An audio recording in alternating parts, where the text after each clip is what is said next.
Welcome back. This is episode 26 of I Guess We'll Do It That Way. If you're just joining us for the first time, this is a show where I call John and we talk to each other about my progress as I direct my first feature film.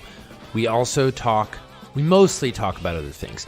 The show is presented by Mama Bear Studios. Mama Bear's mission is to create entertaining works of art that explore our humanity. Okay, here's episode 26.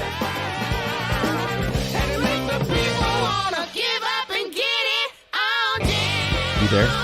I'm here. You know what I'm looking at right now? What's that? Our stats. Nuh-uh. We got stats? Yeah, we got stats. We got stats on stats. Stats. Tell me about our stats. They're bad. Really? No, they're fine. They're good. We had we had our biggest week ever, but I think it's partly because there was a delay in iTunes publishing an episode, so we had like 3 episodes come out in 1 week. So I think that's why our numbers are good. But you sound disappointed. Yeah. Well, I just Why? wish we had like 60,000 weekly downloads, you know? As opposed to 6. We're in the 6 range for sure. We're closing in on 7, though. You know, we talked a little bit, but it ended up being kind of the chunk of the episode that didn't make the cut. Uh-oh. We talked last time about how many people listen to the show. I said on air, and then I cut it, so no one knows. Yeah, good. Right. No one knows. I didn't cut just that part. There was like a whole chunk of like a big long diatribe that we went on that that we decided didn't fit. But everyone right now is thinking, a big long diatribe? What do you mean? Isn't that the whole this show? This is when you were going nuts about Armenia, and you were saying that you weren't sure it was a bad thing that the genocide happened, all that stuff. You cut all that out? Oh, I cut it out for a reason. Gotta cut this out, too. John, what is the latest? Oh, man, just living the dream. It's like 20 degrees outside. Ew. In Chattanooga, it's so cold. No snow, hideous. But super cold. It's hideous. Spent all night reading about the coming ice age and how global warming is a hoax, and in fact, we're headed for an ice age. Oh. Did you... What? Okay. Yep. So I'm getting prepared. I'm getting the kerosene heater. Storing water so in the basement. They're saying you might live to see the ice age. I'm going to live to see the glacier, like, come over the top of Lookout Mountain. Wow. According to some guy on Reddit. You know what I did? I also stayed up late. Yeah? Yeah, you know what I was watching was an Amazon show. Guess what Amazon show I was watching? I don't know what Amazon shows there are. Wait a minute. Is there a famous actress in it? No. I have no clue. It was called Grand Prix. Well, I think that's what it was called. It was about Formula One racing. Oh, really? Was it good? It's not the kind of thing I usually watch. It was aight. Why did you watch it? Well, I've always been really curious about racing. I'm an extremely casual... I mean, so extreme that I can count on 2 hands the number of races, like Formula One races I've ever watched. But I do like it. I think it's very cool. I like cars. One day, if I make enough money, I could see myself getting into cars a little bit, not like on a freakish way, but like I bought a new car, actually. I bought a 2000 Subaru Outback. Right. And they race those, right? No. Oh, no? No, they did. Well, I guess... Race them to soccer games. Yeah, something like that. It's a great car. It's all-wheel drive, super cheap, low mileage. Great car. What do you pay for a 2000 Subaru Outback? Guess. $3,000? Dude, you hit the nail on the head. Exactly. Seriously? $3,000, yeah. And then I paid $100 for a very nice Thule rooftop carrier and a ski rack, which were on a different Subaru. Thule, yeah.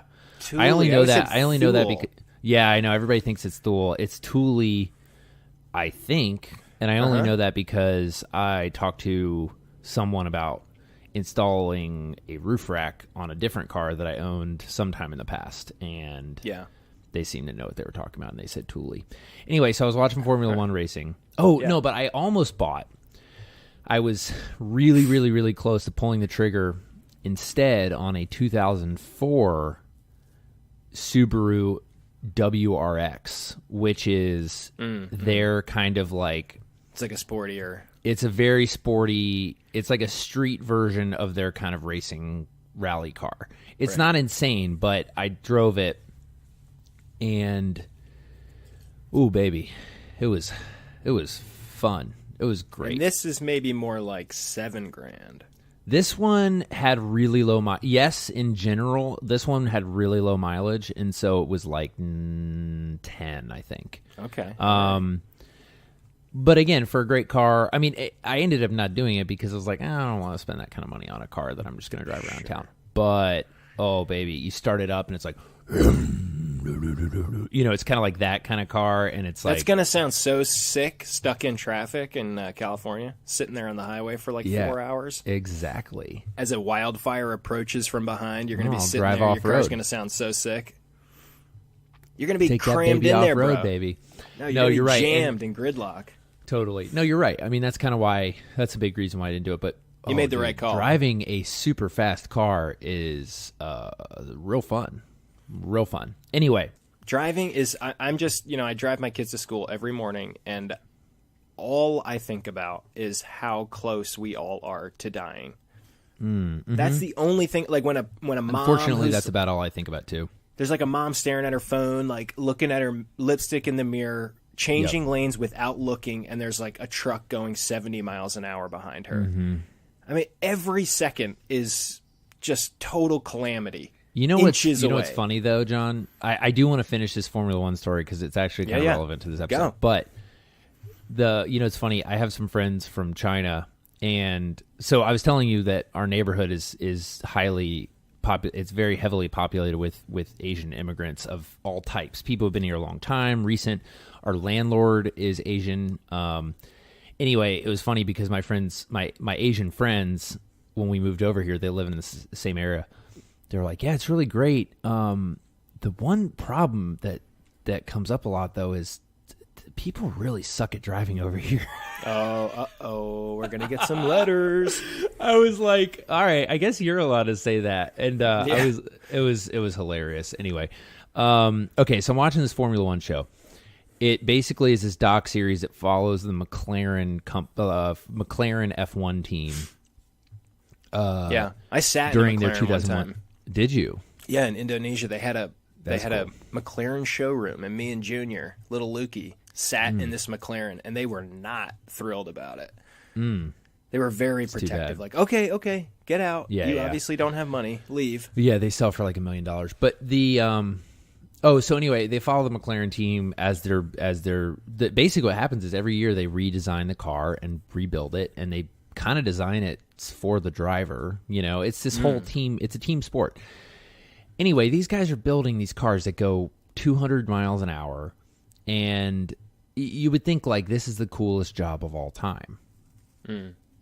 It looks kind of not great. Like no one seemed to be having fun, I think is the bottom line. Like no one involved, no one seemed to be having fun. Like the engineers, this is not any sort of prejudice against nerds, but all the engineers are just total nerds. They're just like dork guys who, granted, are incredibly smart, but they're all just super stressed all the time. They're always behind schedule, and not in that like reality TV way where it's like, oh my God, we got to get the motorcycle out the door. No. Like this is kind of a cutthroat industry because there's only like 10 competitive Formula One teams, and keeping your job is very hard because it's like being the head coach of a football team. Like if you don't win, you get fired, period. Right. And all these guys are so stressed, and they don't seem like they're having any fun, including the driver, because half the year he's just training and literally like sitting in a fake car and figuring out like if his elbows have enough room to move while he's driving this car at 180 miles an hour. Anyway. It sounds bad to you because it's something that you're sort of interested in, but it's not something that you've dedicated your life to. But that guy, Jimmy Dingus, who's sitting in that fake race car practicing all day, like this is what he's wanted to do since he was a little kid. He's amazing at it. He's getting to do it. He's getting paid $1 billion a year. But that's the thing. He's not even probably getting paid that much because I mean, he probably has like sponsorships and stuff. But like, he's doing fine. He's doing. And what is he going to do? This Go guy work lives at in, like an Monte insurance Carlo. company? No way. Well, I actually wonder. I mean, I think. Well, here's what made me think this sucks. One of the racers, he's won a couple times. He literally said on camera. He said, "The only thing that matters in my whole life is winning." Yikes. That's a direct quote. Yeah. That sucks, dude. Anyway, the whoa. But whoa. But hold up here. You would say, what would you say right now is the most important thing in your life? Boil it down to a sentence. Don't ramble, Zay. Rein it in here for 1 second and just give me one sentence. What's the most important thing in your life? Let's say career-wise. Say career-wise. Well, see, but this guy wasn't saying career-wise. He was saying there is no separation. Career-wise, you could look at it that way. You could give it an uncharitable. Trust me, dude. This guy, I saw it in his eyes. Okay. This guy. Well, then only you answer the cares question. About winning. You answer the question. What's important? Is it career-wise or in general? Fine. Let's open it up. Whole life. What's the I most mean, in important? general, it isn't my career. I don't know if I can just boil it down to a sentence, but it isn't my career. I'd walk away. I would walk away. Yeah. Okay. I really can honestly say that. I believe you. I know you. I think you would for sure. You don't know me. You don't know my mind. So true. But the podcast listeners do. Dude, one fun fact about Formula One cars. Are you familiar with engines at all? Tiny bit. Okay, so for instance, I think my Outback, I'm pretty sure it has like a 2.1 liter engine, maybe. Okay. I think like a V4. Yeah. It's like a 2 liter-ish. Okay. Okay. I don't really know. Guess how big? It's the displacement of like the oil. I don't know, dude. I don't even know. I just know that it affects the size. John, I hear you. Would I be talking about this if I actually knew anything about it? That's why I'm giggling, and this is par for the course, baby. I know exactly. But talk about brain surgery later. Yeah, exactly. Okay, so wow, we are so deep into this episode, and we're still talking about Formula One. I'd like to apologize to everyone. I promise this is a rollers-heavy episode starting in about 1.5 minutes. You just got to get the wheels turning by talking about Formula One. Ooh, baby. Okay, so my Outback is, let's say it's a 2 liter. Okay. Yeah. I had a Jeep Cherokee in high school that was a 4 liter. Okay. An inline 6. That's a bigger number. It sounds like it's something more. And guess how many liters a Formula One car engine displacement is? I'm going to say they're 24. 1.6. Huh? 1.6. Dude, a Formula One car engine is smaller than the engine on my car. And they generate all that. Okay, they generate all the power because they go at like triple the number of RPMs. And so it's a super ultra high compression engine that moves, that basically, the pistons move about 3 times as fast. Okay. And so it generates significantly more, torque and power and horsepower, all that kind of crap. I don't know what I'm talking about. Isn't that wild, though? You would think they'd be huge. They also get about 3 miles to the gallon. Oh, boy. And they burn like jet It's race fuel. Yeah. It's so expensive. I drove by speaking of which, maybe this is why I was into Formula One. I drove by a gas station yesterday in Pasadena that was selling race fuel. Oh, wow. And guess how much it was? Don't guess too high. It's not that high. Well, a gallon in California right now is probably what? Like it's got to be over $3, right? Yeah, it's like $3.99 depending on where you are. It's a really lot. It's like $2.50 here, dude. It's a lot, dude. California sucks. No, it's $2.75 here. So if it's $3.99, it's $4 a gallon. It's $6.50 a gallon for race fuel. $9.50. Dang. Yeah, don't drive a McLaren, guys. Anyway, okay, where I'm going with this story? How much of that do you think they're selling? How many McLarens? No, well, how much race fuel? Oh, I have no idea. I don't know why they'd be selling it. I mean, unless you have to put race fuel in, like, a lot of people, maybe Porsches take race fuel. I doubt it, though. Okay, where I was going with this, 2 things. One, another fun fact. A Formula One team costs an automotive company, all these companies have their own teams, as basically advertising. A normal Formula One team costs about $90 to $110 million a year. But most of that, if they succeed, is in prize money, made back in prize money. I mean, it's a business, it's made back. It's made back in prize money and sponsorships. A competitive Formula One team is more like $180 to $200 million a year. But here's another interesting thing about that. That's like the size of a medium-size Hollywood blockbuster. Isn't that kind of crazy? That's true. Yeah. Right. Anyway, okay, John. $2 million $100 budget is not crazy for a big movie, right? No, especially when you factor in marketing. Okay, right. Here's where I was really going with this, though, John. I then watched a bunch of helmet cam footage of Formula One races. Okay. It's so batshit insane, dude. Does this show from... It's so crazy. This basically is like a POV, what the guy in the car is seeing. Okay. It's so insane how fast these guys drive. So fast, so close.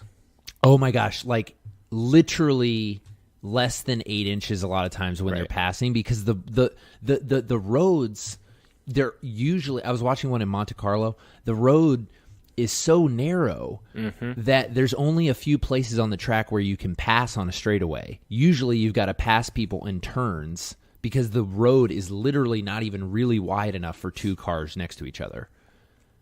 That's they're insane. Like, it's so absolutely crazy. And they will go from zero, like this guy was doing these neck exercises. They'll go from like zero to like 120 in like 4.5 seconds. Wow. It's so absolutely crazy. Anyway, it reminded me a lot of making a movie because I'm finally getting to the point where it is still fun for me, but making a movie's hard, dude. It's getting real for you, my dude, isn't it? Well, where are you at right now? I just have so many things to do. Well, I made a list because I just have a lot. I'm going to read through the list really quick, okay? I'm researching music that we can potentially license. I've had a bunch of calls with my music supervisor, my post-production supervisor, and my composer, where we're all kind of getting on the same page about, there's sort of 4 different buckets of music. There's like music that's being composed original for the film that needs to be done before we shoot because it's involved in the movie. And then there's music that needs to be composed for the film that's more like score. Then there's live performances, and a couple of those are going to be original compositions, and then a couple are going to be bands that we find. So I'm researching which bands we can use. That sounds ambitious. Yeah, and then there's also some licensed music. And then I'm making lists of actors. I've got a little bit of a bummer of an update. Our casting director had to bow out of the project last week because basically she had 2 other big TV shows that sort of at the last second kind of blew up, and she had to recast them very last minute because, again, this is always really last minute. So she had to step off, which really sucks. And I think we're going to find somebody else soon. But in the meantime, I'm literally I'm just like, I mean, that's a whole thing, but I'm like figuring out, I'm going through rosters of agencies and literally just making lists and trying to figure out who we can reach out to. We're also making offers to a couple actors, which is its own process. I'm interviewing production designers. I'm interviewing assistant directors. I'm researching lenses because we're going to shoot on certain type of lenses that I'm still trying to figure out which ones we can get a good deal on and will also sort of achieve the purposes we're going for. I'm interviewing editors, talking to costume designers as well. I'm researching. Oh, dude, I found this. My Bryce, who was on last week for my birthday, got me this book of a photography book by a woman named Alex Prager. Whoa, dude, you got to look this chick up. She is so. We'll come back to Alex Prager because she's blowing my freaking mind. All right, never heard of her. This sounds good. I'm looking for parking lots near the venue so that we can park all of our production vehicles. I'm obviously producing the podcast still. Huh? I'm setting up the Mama Bear offices at our new house. I'm sitting in it right now. We've got the office. I've got some blankets that I can put up and down to like kind of soundproof the room. A bunch of other stuff. We're producing a short film which I told you about, a horror short that we're going to be producing, which we're going to try to turn into feature. I'm like opening a bunch of bank accounts because all these different projects have their own bank accounts and LLCs. Oh, man. I need to do a pass on the script. And then I'm building out a slightly different version of the director's deck that I can use to pitch product placement sponsors like Fender and other types of people. Yeah. There's a handful of other random, boring things. And then, this is extra fun. Greta, my director of photography, is arriving in Los Angeles in 7 minutes. She's supposed to land in 7 minutes. And then she's coming out. We're going to scout the venue. We're going to go to some rental houses, look at some gear. Needless to say... Shout out to Greta. It sounds like you got a lot of women on this project. I'm working on it. That's good. I like working with non-white dudes whenever possible, you know? Why? Because you're a white dude? Well, you just got to reach out, you know? You got to like, yeah, you got to dig. Yeah, sometimes you need a special touch. Mm-hmm. Anyway, so I'm getting to that point where I'm doing all of those things. And those are not like things I need to do before the movie gets made. Those are things that are like things I need to do in the next 10 days. This doesn't sound like things you need to do. It sounds like stuff you are doing. Yeah, but it's not like my point is it's not tasks that are sort of spread out over the course of the movie. This is a lot to do. It's kind of like dominoes. Those are each effectively kind of categories of things, you know? Yeah. Yeah. Anyway, I'm trying to get organized. It's hard though, man, because you know part of what I'm realizing about being a director, and I knew this because I've directed before, but part of what I'm realizing about directing a feature film is that it is hard, and I'm now realizing every single day I'm realizing in a deeper way why it is so rare to make a borderline flawless movie. You know what I mean? There's just every single second of movie that you watch that works is the culmination of so many hours of effective decision making, you know, because you're constantly choosing one person over another person or one place over another place or one, you know, I had to change something in the script last night to get rid of 2 minor characters who were going to end up costing us a ton of money because of X, Y, and Z. And you have to make that decision and be like, is this going to compromise the movie, or is the money that we save to then spend on something else worth it? And at the end of the day, none of those single decisions are going to kill you, but the culmination of all of them will either make or break you, you know? Right, yeah. But you take out 2 minor characters in this movie, right? I mean, does that dramatically change? Like, how much of this thing do you have to rewrite then? Well, some. I mean, because I got to figure out those characters were there for a reason, right? You know, and I got to figure out how to sort of do the work of those characters through other things, you know, because they represent some thematic value. And I don't know yet. You know, I got to get into the script, which I don't have time for. Oh no! I mean, I will. Yeah. I will have time for it, but you know. But these are like, it's like a necessary sacrifice, I guess, in a way, right, to make a better finished product. Yes, exactly. That's the thing. Is I'm weighing the options. You know, Tara, being a great producer, came to me and said, "Look, these 2 characters. There were 2 kids in the movie. Okay, I love kids, but." She's like, these 2 kids, they're going to kill you, Isaiah, because this is a tight schedule. Not love kids. No, Tara loves kids in the real world, not on camera. Sorry, I just bumped my mic. So Tara comes to me and she says, Zay, I got some bad news, bro. If we have kids in this movie, we can do it. But if we have kids in this movie, we have to hire a tutor, even if they're there for 2 days. We have to hire a tutor because they cannot miss school. Right. They can only work 8 hours. We also have to pay an officially licensed childminder who is licensed by the government to basically make sure that we're not like abusing these kids in terms of work laws. Those people are very expensive. And if we don't, like, let's say we don't get a shot, we can't, like, push lunch by 10 minutes. You know, we can't do all these things. Eat at 12. Yeah, exactly. And it's all that kind of stuff that... Thanks a lot, California. Give me a break. Yeah, these taking kids. money out of the pockets of children. What happened to the good old days Seriously. when kids could work 14-hour days in a coal mine? Yeah. What?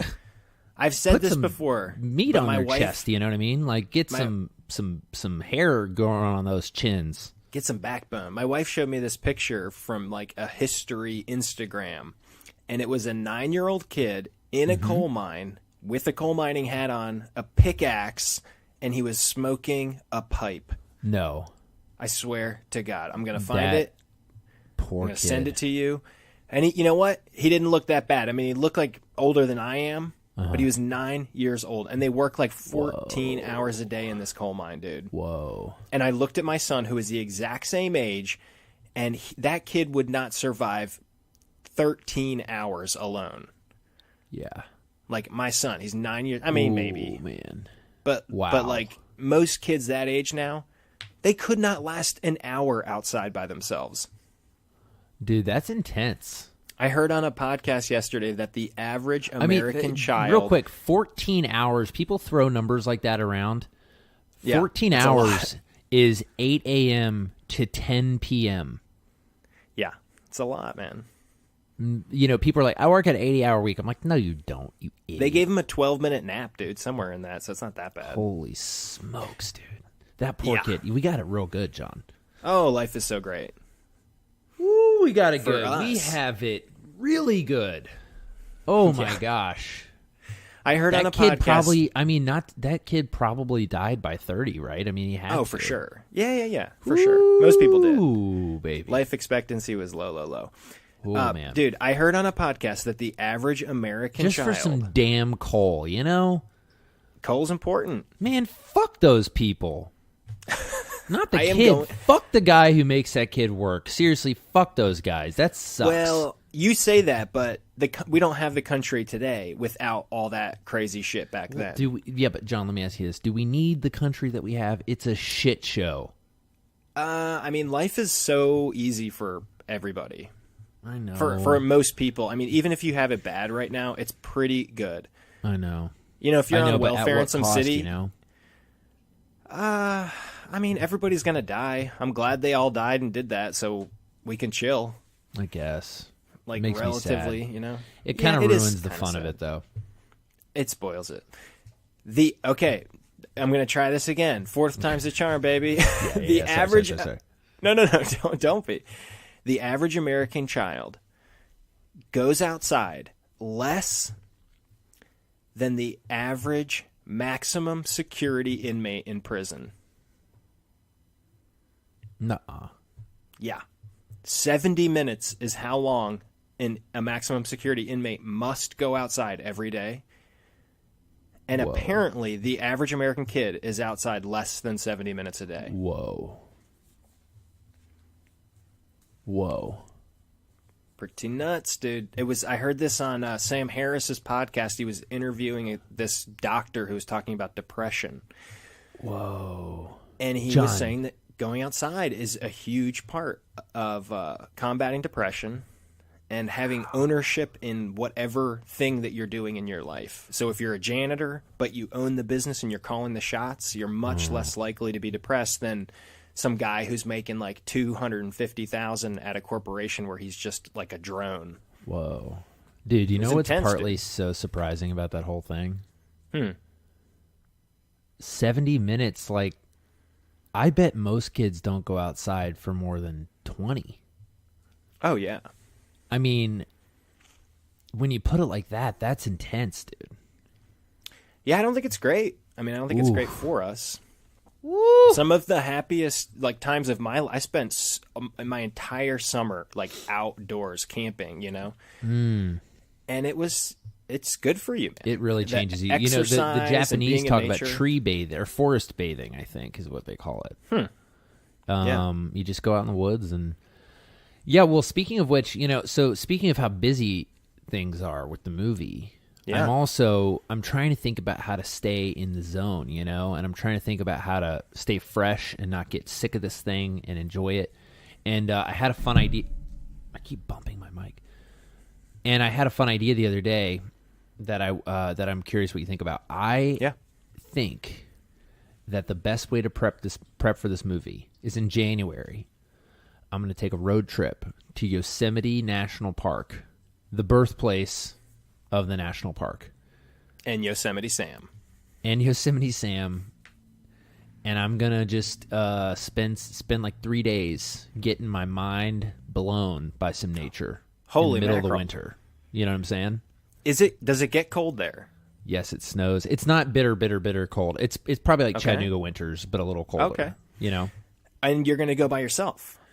I think I'm going to go with some people. I'm going to invite some people. Ideally, some of the crew would want to come. Tara is really into outdoor stuff. I mean, I'd love to make it kind of a trip, but I'm going no matter what. If no one wants to come, too bad. I'm going anyway. But you'd like to make it like a team building thing.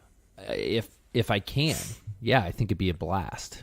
Yeah, just go out and spend some time getting our butts frozen.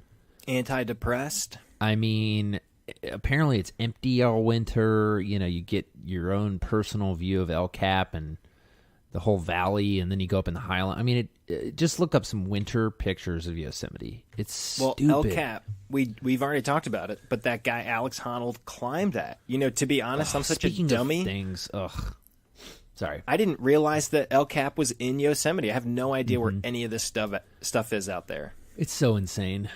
It's like a mile and a half of just straight rock face. Yeah, El Capitan is. Yeah, right. It's crazy. Me and my son watched this thing. Though. What's your feeling on that? Because I haven't seen the movie. Free Solo. Apparently, the movie. Of course, I haven't seen the movie. Otherwise, we wouldn't be talking about it on the podcast. Yeah, I haven't seen it either. The movie apparently is somewhat about, is this worth the risk? And the summary that I heard is, it's so technical, and he is so good at preparation, and he's so good at his craft that in some ways it wasn't that risky because he did it 12 times or something like that with ropes and didn't make a single mistake. And so he's like, I can do this without ropes or something like that. That's fine. But then at the end of the day, still, I just don't know why. And maybe that's why I need to watch the movie. But well, I think, I don't get it. It's the kind of thing, it's like racing. Like that's this guy's passion, and he's going to do it no matter what. And me and my son happened to watch, the New York Times did a little 10-minute video called "What If He Falls." Oh, really? And it was them interviewing the people that made the documentary. And I didn't know this, but at one point in the climb, there's a really difficult problem. I think they called it the boulder problem, something like that. And they showed him doing it with ropes on, and it's like it's treacherous. I mean, it looks so difficult, and he's got a rope, and you can see him fall a little bit at one point. This is him practicing before he did it. And they did not want to be there filming it because they thought it was so likely that he would fall right there. Whoa. So they actually set up remote cameras, and all the crew left while he did this, 10, 20-minute part of the climb. To make it, less traumatizing. Yeah, because can you imagine, you're roped in on this rock face. And all of a sudden he's gone. And you see him struggling and straining. And all of a sudden, you just see him slip and fall 100 feet and hit the face, and his body gets totally mangled, and he just continues to fall and fall and fall. For 3 more minutes. And scream the entire way. Yeah, I mean, it would be horrifying. Sounds just terrible. And it's your friend. It would be life-altering to see that. Oh, yeah. Well, yeah, back to the original question. Why? Right. Yeah. I don't want it. I don't want to do that. That's not me, which is fine. It doesn't need to be me. I don't know why it's anyone, though. I don't get it. Oh, boy. That sounds intense. Yeah, it's a lot. But he proved it could be done. I mean, it's a feat. We're all going to die. Guy's gonna die. I went bouldering with this friend of mine who works at a production company recently, and we went to bouldering gym. And I'm doing the zeros and the ones. Yeah. And the ones, the zeros, I can kind of figure it out first try. The ones, fall, and then I got to try again, and then I get it the second time. The twos, can't even do a two. Right. And I'm in pretty decent shape.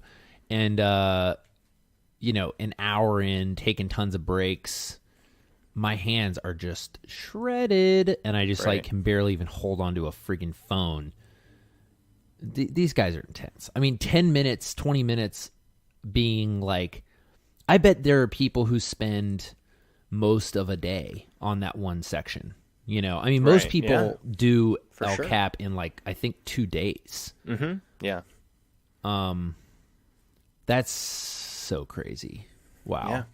Yeah. Don't get me wrong, watching people be good at things is fun. I get that. I think I have a hard time relating to extreme sports like racing or mountain climbing, because part of what's so appealing about movies to me and the way I'm wired is the empathy component. Like How so? you make people feel things. You communicate deep things about our reality.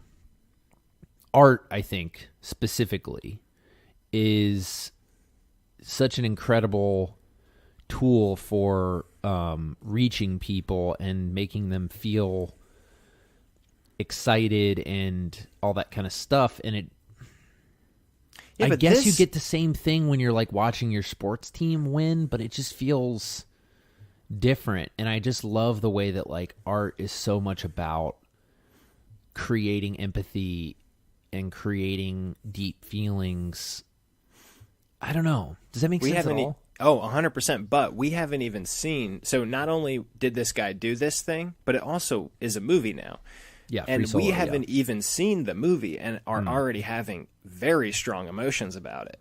That's true. You're right. Right? So they nailed it. I mean, I saw the trailer and I was mortified, but also hopeful. I mean, the guy did something so extreme that it really shows the possibility of what humans can do, because it's not just the climbing. People have climbed that route. He conquered the fear of death, the human idiosyncratic nerves, all the weird stuff that tells us to get down, get out of there. He conquered all of that. Yeah, that's cool. And did it in this amazing way. Yeah, I think it's awesome, dude. That is pretty cool. All right. You win. Yes. Everybody go see Free Solo. We haven't. Oh, okay. So Greta comes. You guys are going to go look at locations. Yeah, we're going to look at some locations. We're going to watch some movies. We're going to go through the script and come up with ideas. And this person has read the script. Oh, of course. Yes. Greta, okay. Props to Greta. Greta was the first person that signed on to the project. Probably 9 months ago. And tell us again what her role is. She is the director of photography. Okay, great. And what has she made that we can look up? She made Never Going Back. Oh, okay. She's made some shorts. She did 2 other features this year that are still in post. Yeah, she's done quite a bit, and yeah, she's great. But basically, yeah, we're gonna go through the script. We're gonna come up with ideas for how to cover stuff. We're gonna go to the venue so that she can see it. Right. Yeah, I mean, I'm interviewing a bunch of people, and all those positions all have sort of different requirements, different things I'm looking for. I had a great meeting with an editor who I think I'm gonna co-edit the movie. Uh-huh. So if you do it on film, do you guys have it digitized and then edit it? How does that work? You do. It's called, they basically take really high res photos of each frame. Oh boy. But yeah, we're going to shoot digital, I think. Oh, you are? Okay. Back to sort of the compromises. Right. It's like at the end of the day, you just got to get real. Like, does it make more sense to do digital or? It kind of does. Right? Yeah. Well, I mean, in this case, yes, but only partly because basically it came down to there's different ways to sort of achieve the look I'm going for, and the best bang for our buck is the right lenses, effectively. Yeah. But yeah, I mean, there's a million things to figure out, but music has been a really big thing, because there's all these different people kind of helping out, and I'm trying to weigh some different options and get some bands. There's a couple bands that I really like that I'm kind of fans of that might be available to be in the movie, which would be really cool. So I'm trying to figure that out. I don't know. I mean, yeah, it's kind of almost hard to dive in any one specific thing, but you're not gonna feel like you're actually like going till you're shooting, right? I would imagine. Yeah, I think so. It's just interesting. You know, I think people think of directing as being on set. You know, and I mean that's part of what I love about this podcast is I think everyone gets a real view of.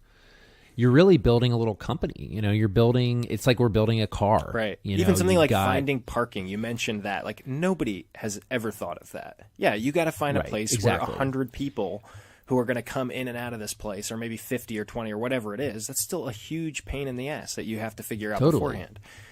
Exactly, and then we got to figure out where they're going to sit. Like I've got to figure out, you know, what chairs they're going to sit in when we feed them lunch, and what we're going to feed them. You know, and that's the kind of thing people where have like specific chair requests. I'm kind of it's got to have a plush bottom.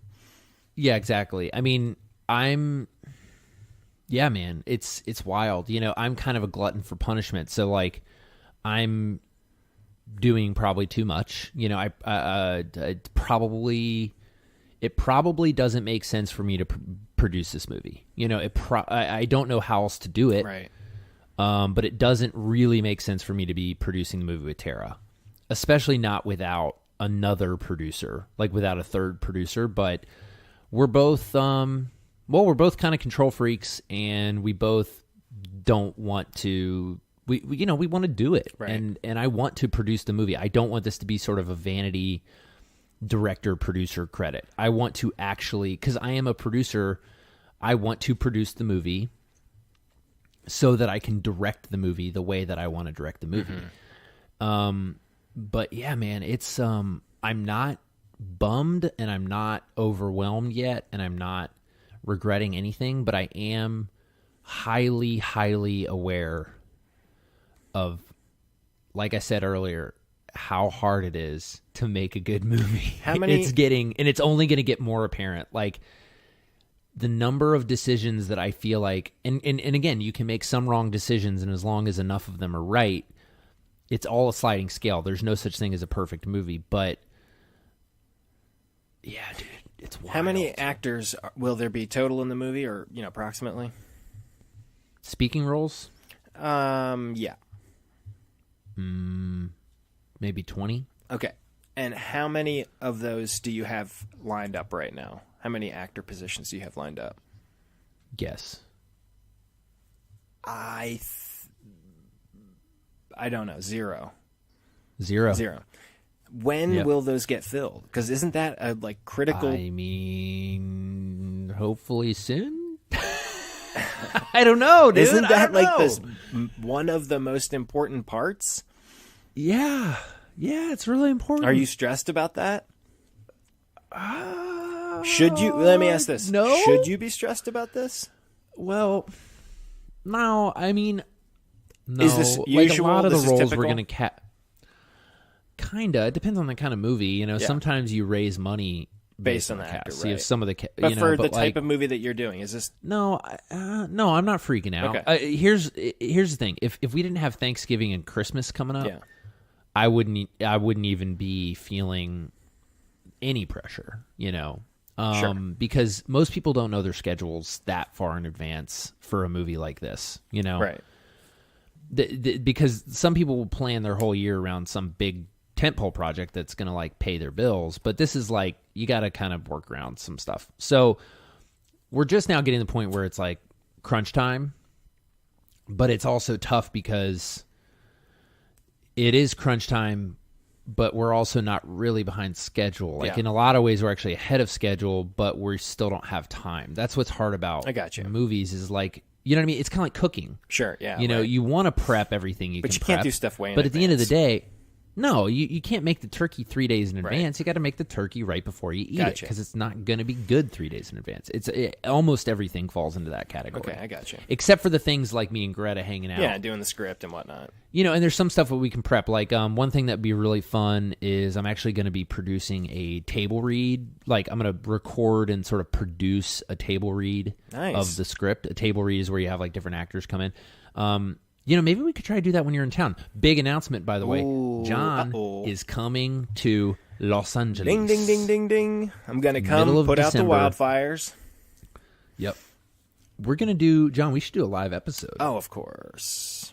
Of course. It's going to be so fun. Yeah, I'm very excited. It's going to be so fun. Never really been to LA. I've only been through the airport. Oh, it's going to be a hoot. Oh, man, it's going to be a hoot. We're going to get some banging food. So many tacos. Very so excited. Much Chinese food. Oh, it's going to be a great time.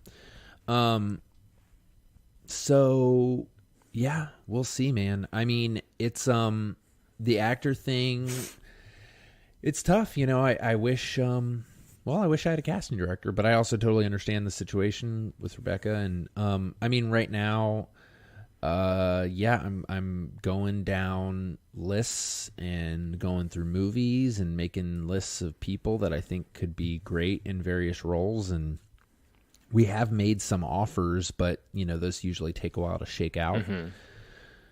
Mm-hmm. So I don't know. I don't know if I'm actually stressed. I think old Zay would be flipping his shit right now. Yeah? I think I'm getting a little better at being kind of zen about these sorts of things. I'm realizing it's never really in my control in the first place. So freaking out's not going to do shit. You're also, that's so true. That's a lesson we all need to hear. But also, you're in an awesome position, right? You're doing... No, I'm ahead. Yeah. You're in a great position. I'm ahead of most people, and I think I knew that having built / run a couple of companies before, and also just built and run a bunch of shoots, but specifically really building like little companies, right. I feel so much better prepared than I would have maybe 4 years ago, because I know so much more than I used to about interviewing and sort of how to identify the right people and running a business how to and making things work and raising money. Exactly. A ton of stuff from running businesses. And I knew sort of how that would apply on the like high level producing side, but I think I'm increasingly aware in a very positive way how that has prepared me to be a director, not just a producer, but to be a director, because when you're a director producer, I'm going to be, as much as I would like to think that I'm going to take my producer hat off soon, I'm not really going to be taking my producer hat off, if ever, until the shoot, Sure. And is it going to be hard to switch and again, modes? It's going to be really hard. The other thing that occurs to me is that... But, Tara's great. Shout out to Tara. Tara's super smart because, I'm on a call with the music supervisor the other day and our post supervisor, and she's kind of like, hey, guys, by the way, like starting next week, don't expect you got to come to Zay with options. I'm starting to move. I'm ideally in the next month, but especially as we move into the shoot, I'm going to move away from like doing the research, generating the options, and making the choices. Right. Into ideally getting to the point where everyone knows what my vision is, and their job is to sort of bring me like, do you like this coat or this coat? Right. Do you like this lens or this lens? Do you want to put the camera here or here? And my job is basically to You sound gut like check. Nero. You're just sitting there. Yeah, exactly. Thumbs Like up, thumbs every down. single decision. Right. But that's the thing, is at a certain point you don't have time to do anything. You only have time to basically exercise your taste. And that effectively is what becoming a director eventually becomes, is like this actor or this actor. And one day my hope is that I will be at a position where I can spend more time doing that and less time sort of self-generating options. But it's a great learning experience in the meantime, Yeah, and then it all just comes down to like your creative ability. Right? Because I mean, and really, my creative ability is somewhat measured even in the sense of the culmination of each of those choices, and what I'm measuring each of them against is, do they fit?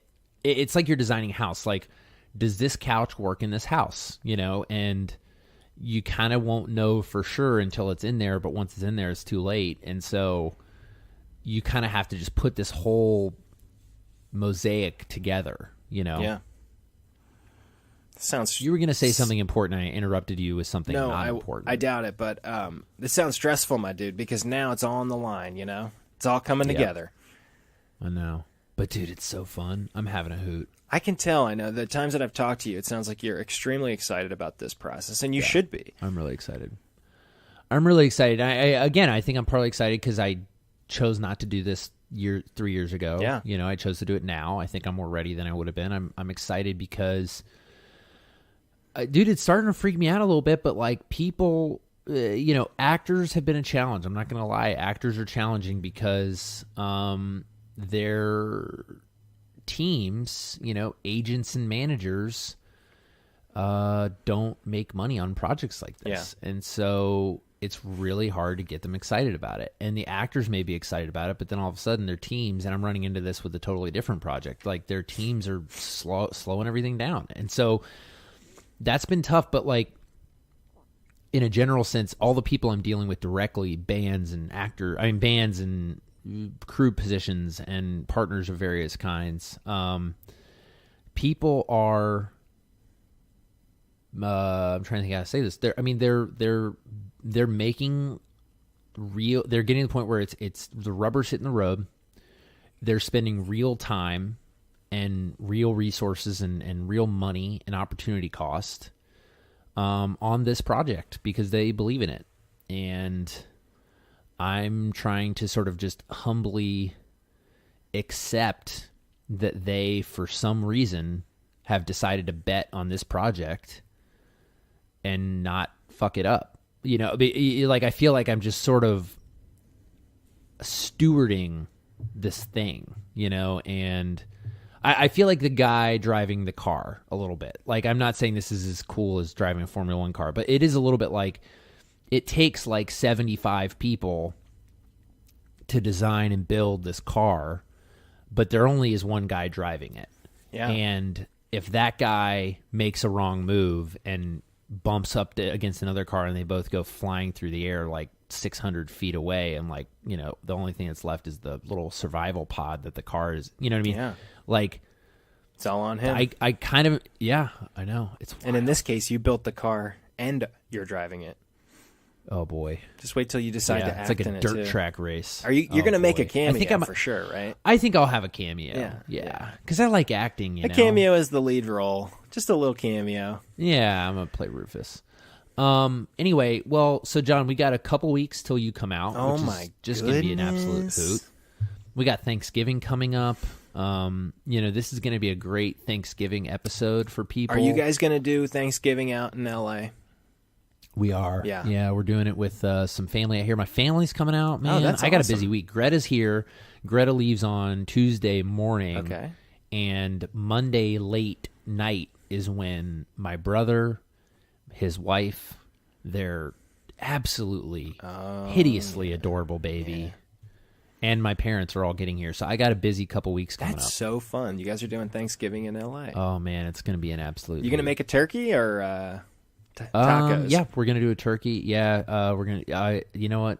Taco Thanksgiving actually sounds pretty darn Doesn't good. sound bad. You know what? We should. Oh, dude, that's a good idea. I'm gonna make turkey tacos, homemade flour tortillas with some turkey and some stuffing and some cranberry sauce on as a taco. Yep. How good does that turkey sound? tacos.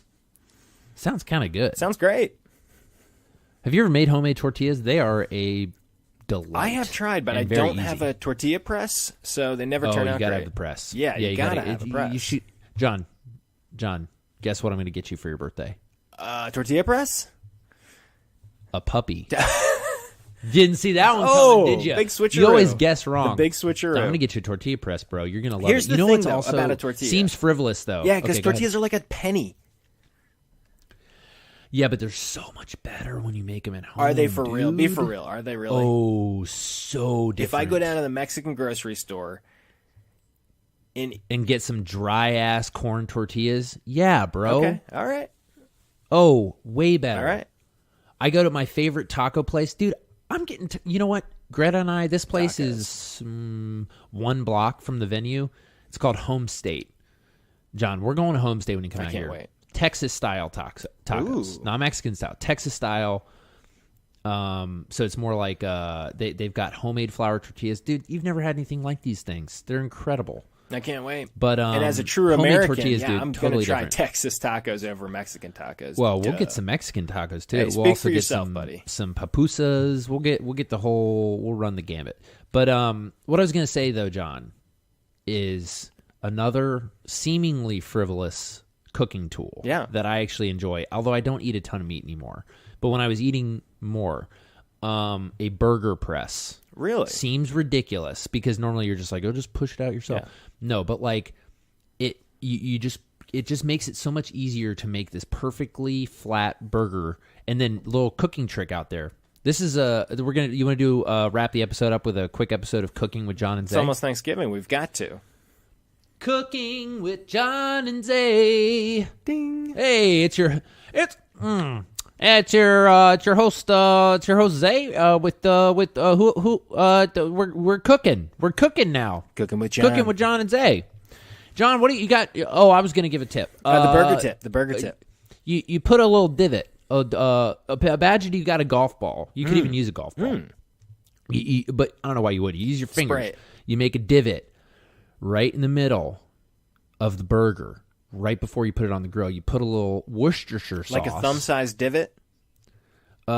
Yeah, like maybe... Yeah, you could use the pad of your thumb, or you could use like two thumb tips. Gotcha. You know, okay. but I'm talking like quarter-sized divot. Okay. And you make it about halfway down the depth of the burger. Gotcha. You do that right before, because what happens, everybody knows this. Burgers, they shrink up because the fat drips off. Yep. They shrink up. They get too top domey. They get domey. You know what I'm talking about? 100%. This keeps the juices flowing, and then all the juices fall off. This creates a little well where the juices flow into the divot and stay on the meat longer. Wonderful. And then when you take the burger off, it's flat. It's not domey. Excellent, because the top puffs out, but it's already pushed down, so it's flat. Very good. That's a great tip. Precisely. Yeah. Great cooking. You got John. This is about a great episode of Cooking with John. I always get the fattiest chuck you can get to. You get like if you go to the store and you buy, it's like 20% fat. 80-20. Yeah, you want to get. You got to go 80-20. You can't go too lean, or you get a dumb burger. Yeah. It's not even good. Yep. And I put some. butter Indoor in there. burgers though. Oh baby. Indoor burgers, John, a buttery burger cooked on a cast iron skillet. It's not bad. Oh, baby, it's not bad at all. Nope. Okay. Well, John, I got to go meet Greta. Yeah. We're going to do some scouting. Dude, this is an exciting week. I wish I could just take the podcast with me. I think what you need to do, though, is you need to take some pictures. Of the venue. Yeah, I'd like to see a picture of like you and Greta in the venue. Good idea. Make it happen. Even if you just send it to me. Okay. No. I'm going to post it. All right. John, this has been a real hoot. This is, I guess we'll do it that way for all you who didn't know. They clicked on it. I mean, come on. This is not the radio. They're not stumbling across this.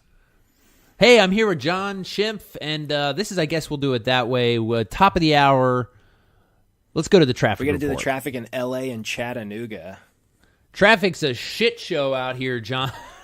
All 27 people on the highway here are just doing fine. Yeah, my old car's breaking down. Back in Philly, the like I'm helicopter sure it's goes like this down. in L.A. I haven't lived in a big city since I was a kid, but they have like the traffic helicopter and all this stuff, like the guy reporting from up there, Called Google Maps, guys. Yeah, true. I guess that does that exist anymore? Do you guys have like a... I think it does, dude. Oh, John, I heard the worst ad the other day. Hulu has the worst ads. Hulu is where advertising goes to die. Oof. They put all the shittiest commercials up there. Anyway, there's a local commercial for the 11 o'clock news, and it was like, oh no, I wish I could remember the exact verbiage. It was so awful. It basically, the entire sales pitch for staying up, it said like, stay up late because we're here with the weather. Oh, it's boy. like two weather reports and more investigations. Stay up till 11. It's like, yeah, I don't think so. You looked I'm either up going to from stay the up or weather I'm not, on but your phone to turn the TV off, is what you did. Yeah, so that I can go to bed. But if you're bad, like my grandma, you're like, oh, I only have to wait up 45 more minutes to hear what's going to happen tomorrow in the weather, Yeah, and then they'll be wrong. Yeah. All right. Anyway, John, it's been real. We'll talk soon. It's been a hoot. Talk to you soon. Bye. Oh, John, by the way, speaking of the end of episodes, I left you a little Easter egg at the end of the last episode. You're going to love it. Really? Oh, no. Oh, yeah. Geez. It's not you singing, because that's there, too, but it's geez. right after we sing. Oh, dude, it's hysterical. It's the man. best ending of an episode we've had yet. It's so awkward. I love it. Oh, boy. I'd shudder. I love it. Don't take it too personally. It's funny. It's sweet. It's sweet, John. All right. Oh, boy. I'm already embarrassed. I'm already embarrassed. John's pissed. No, I'm certainly not. I'm not pissed. I'm embarrassed. Oh, don't be embarrassed, John. Think of all the embarrassing things I've done. A little embarrassment is good for people. I think it is, too. That's why I left it in. Oh, gee whiz. Well, is it me urinating in a can? Because that's not embarrassing. It's going to have to be better than that. Oh, it's not even that embarrassing. It's just sweet and cute. Oh, boy. All right. Talk soon. All right. Talk to you. Bye. Bye. Alrighty then. That concludes another episode. Another meandering episode of I Guess We'll Do It That Way. This week's show was edited by your very own Uncle Johnny Bear. Big shout out to Uncle Johnny Bear. Produced by me, Isaiah Smallman. Opening music is The Get Down by Summer Dregs. Closing song is The Man From Nowhere by Tom Paulus and Max Bells. Cover art by Nate Giordano. This has been a production of Mama Bear Studios.